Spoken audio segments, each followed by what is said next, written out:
What up, people? It's Nickopz here, and today I wanted to make a video talking about why I think Nerf culture is really hurting the new modern fighting games.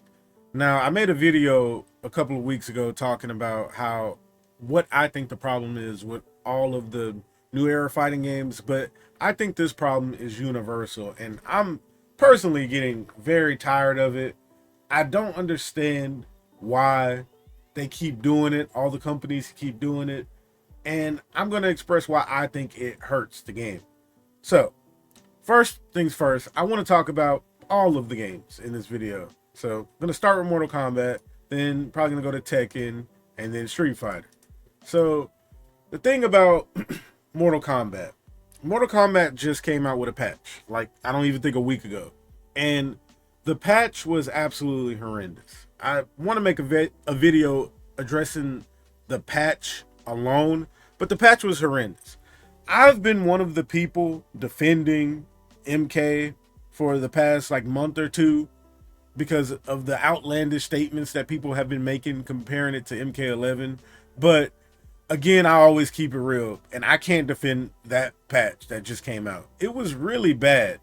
And the buffs to the characters like Katana and Raiden, they were just quirky and lackluster. That's the word I'm gonna use for those buffs. They were just quirky and weird. They're not taking any type of player feedback at all. They're probably looking at data or something, who knows, because the NRS devs don't communicate.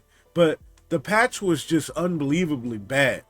From before, they were progressing. They were getting better very little by little with their patches, but it's always a big step backwards. And they decided to nerf a character that a lot of people did not think even needed to be nerfed, Reiko. And it just came out of nowhere, like absolutely out of nowhere. But I think I know why they did it. So I'm going to make a video talking about why I think they did it. Well, I might make it when it comes to Reiko in general, but still, it's just nothing but a bunch of nerfs across all these games, and Mortal Kombat is the lead in charge of that. Why do they think nerfs are going to get people excited? Why do these companies think nerfs are going to get people happy? Now, there are some characters that obviously deserve nerfs. I'm not, ignorant. Some characters, it's just inexcusable.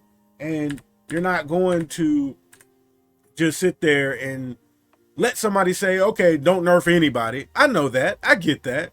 But it gets to a point to where when all you have to expect is nerfs, it just becomes very, boring.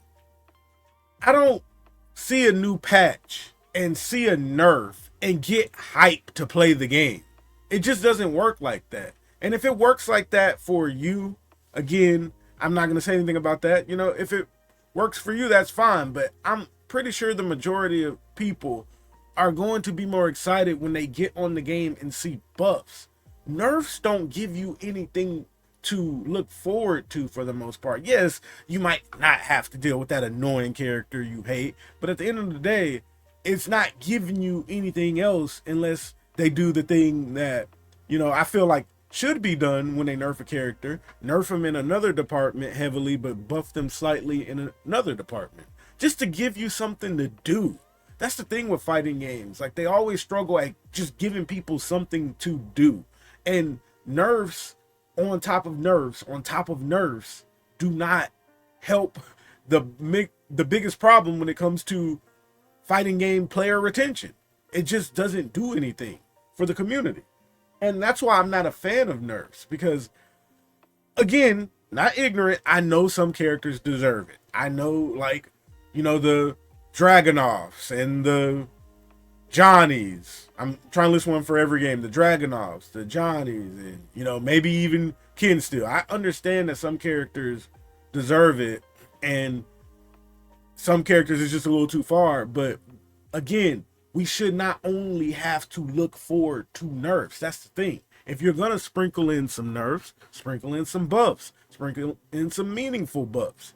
And that's what I think, the problem is with, the new era fighting games. They are just so centered and focused on nerfs. It's ridiculous. Even even when they shouldn't be. I don't think they should be. Give us all the new fighting games came out all in the same year. And with them all coming out in the same year, it really lets you see like why fighting games don't really thrive as a whole. And what I mean by that is they don't do good as, obvious other esports titles. Maybe, they do good in sales in the beginning and everything, but the player retention is just not there. It's been proven time and time again that a lot of people quit fighting games fast. That's why they try to make them easier and all that. But I'm getting off topic. That's another video. Again, I just think Nerf culture is really messing with fighting games to the point to where they are starting to get, like, when you get on and you see the patch notes, and usually before in other games you were excited, oh, what's gonna happen to this character, what's gonna happen to this character. Now you're just like, okay, this character got nerfed, and okay, slight buffs, all right, well, that's it. It's just very boring in my opinion. So to talk about one now that's more recent, Tekken. Now Tekken, with Tekken, and if you don't keep up with Tekken, a character just dropped in Tekken named Clive here. And Clive was a character that a lot of people did not like initially because they felt like he was too good for how easy he is. Most people, when he was, they keep talking about the 4-1-2. They kept, memeing it, the prominence move. And he came out like around the end of December. And people just did not, well, I would say in December because I'm not sure of the date. But people did not like how good he was for how easy they think he was. Now, the thing is, people didn't even think he was like a top 5 character. People didn't even think that. They thought he was like around 10, but they were just like, he's so easy, it bothers them. And they decided to nerf Clive within around a month's time. Keep in mind, the game still has characters that are much better than Clive, like Yoshimitsu, like Nina, like Jin, like Dragunov, like Shaheen. They have characters in the game that were much better than this character, but because there was some people that were mad of how easy the character was with being good, he ended up being nerfed in like a month. And the character didn't even get time to breathe or anything. And that one, again, talking about the nerfs for different games, because that one just contradicts itself because they aren't nerfing characters that really, obviously need it, according to the community, but they take a new character that's literally fresh and nerf him before they even do their big patch of like the year. So it doesn't make sense. It just really doesn't make sense at all. I could get if people thought he was like a top 1, top 2 character, but literally no one thought that. And he still got nerfed within like a month.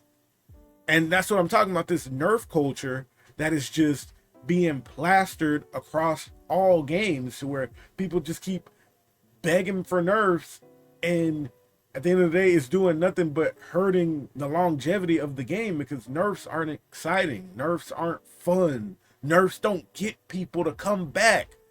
Buffs do. And I don't understand why the FGC doesn't understand this. Buffs get people to come back. Buffs get people excited. Buffs get people happy. Not nerfs. Nerfs do to a point. Obviously, if the character you don't like gets nerfed, okay, boom, there, you're happy for now, but you're not going to have a lot to work with or play with for a while. It's just going to be a nerf. So, again, I just feel like it's really hurting the FGC as a whole because so many people are just begging for nerfs and characters, and the companies, sometimes they do a good job with the nerfs, sometimes they don't. I'm the biggest advocate of no character should ever get killed. They should just take away what makes them too good and maybe buff them in another department, just to keep stuff interesting. But again, I digress. That's my whole thing with Tekken. I just feel like they nerfed this character way too fast, and the character wasn't even considered like dumb or broken or anything like other characters in the game are considered, and they were just like, nope. So it's it's just pointless, in my opinion. At least let the character breathe. Give the character at least some time. If they're not, you know, undoubtedly like Leroy tier in this game. So, last but not least, talk about is Street Fighter. See, the Street Fighter one is interesting because Street Fighter, I feel like Street Fighter has had I think Street Fighter is the best game of the big three fighting games. Period, point blank.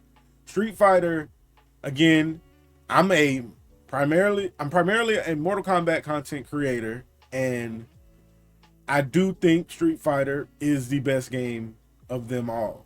I can play them all. I've hit the highest ranks in them all. I understand all the games at a high level, and I do think not even being at a high level, because that's what a lot of people do, and I'm not like that. Some people take their level of play and try to judge the game as a whole. Everybody isn't a high level player, and still with Street Fighter, I feel like it has way more to offer than the other two fighting games. There's just so much to do.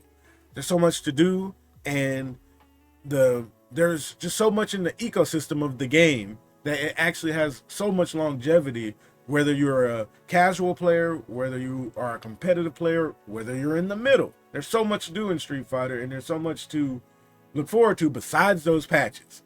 The patches for Street Fighter 6 have been abysmal, the worst of them all. Very lazy, very minute, small, boring patches. There's only been one character in this game that has been drastically changed from buffs wise, and that's Aki.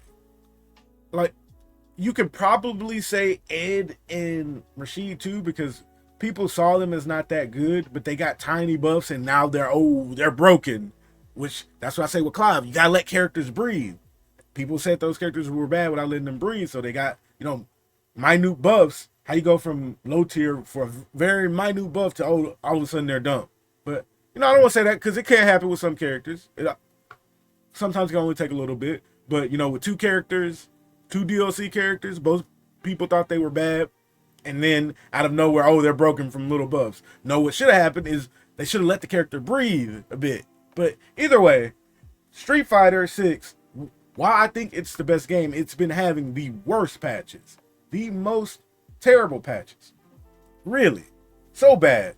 And with Street Fighter, it's one of those games where it's mainly said that they cater to the more, what's the word I want to say here? They cater more towards not NA or, you know, not, okay, I'm going to just say it bluntly. They cater more to the Asian regions. And this is not me being any type of way about it. This is what people think. You know, I was kind of holding it back because I don't want to seem like I'm offending anybody, but it is what it is. A lot of players from all regions feel like they cater to the Asian regions more, or things like that. But again, I don't know. I don't really think so for the most part. But with Ed, that was a character where people felt like that. And because people in other regions besides Asia, they don't really think they think he's good before the nerfs. They thought he was like, you know, top 10 and all that around that. But the other regions, like, and everything, well, not the other regions, the main region that people feel like Street Fighter goes off of, they felt like Ed was like top 1, top 2. And then Ed got nerfed, you know, a lot to some people, a little to some people. You know how that goes. There was people making memes that, Ed players are going to have to get a job at McDonald's now and all that stuff. But either way, you know, that's where each game, I feel like, has a different problem when it comes to the buffs and nerfs department. With this game, I just feel like everything has been lackluster, the buffs and the nerfs overall. So, again, while I said last but not least Street Fighter, it's really hard to sum that up, because while I do think it's the better game of them all, as a complete package, not talking about specific gameplay, I'm talking about as a complete package. I do think it's the best for a complete package, but again, I do think they've been having the worst patches as a complete package. They're just playing it very safe. But I just wanted to make a video talking about that. Let me know what y'all think in the comments below and everything. And I actually want to know what Nerf across all these 3 games, if you play any one of them, one Nerf that you really, really disagreed with. Let me know in the comments below. I hope you all enjoyed the video. Don't forget to like, comment, and subscribe, all that good stuff. Check out my memberships if you want to support the channel even more. And Nickopz out.